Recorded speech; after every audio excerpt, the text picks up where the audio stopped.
আসসালামু আলাইকুম প্রিয় কিলপাড়াবাসী। আমি এই মুহূর্তে আছি হুনাসা বাজারে।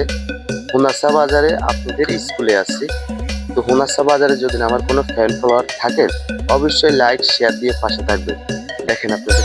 আরে শোনেন শোনেন দেশবাসী, শোনেন দিয়া মন, নোয়াখালীর কথা মোরা করিব বর্ণন।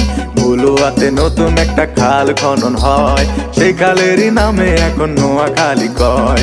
নোয়াখালী এমন জায়গা যার তুলনা নাই, সুরে সুরে কিছু কথা আপনাদের জানাই। নোয়াখাইলা ভাষা শুইনা পরান জুড়ায় যায়, পানি রে হানি কইয়া মধুর মতো খায়।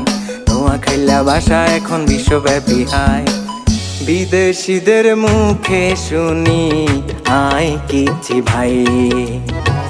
বিদেশিদের মুখে শুনি আয় কিছি ভাই।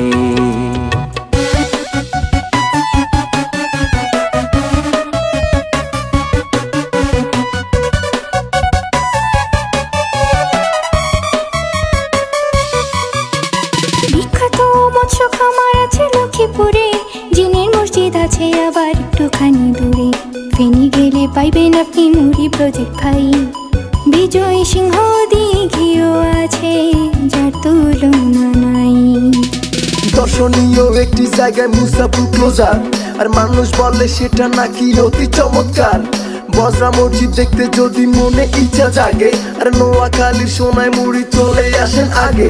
সুন্দর সুন্দর জ্যান্ত হরিণ দেখতে যদি চান, আর নোয়াখালীর হাতিয়ায় নিঝুম দ্বীপে যান।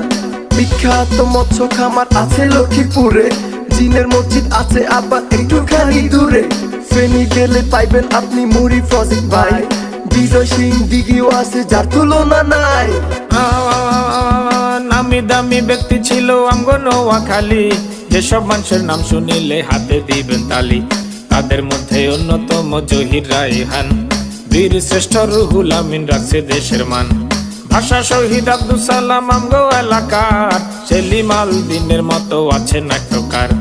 অভিনেতা এটিএম শামসুজ্জামান, সংস্কৃতিতে আছে তাহার অনেক অবদান।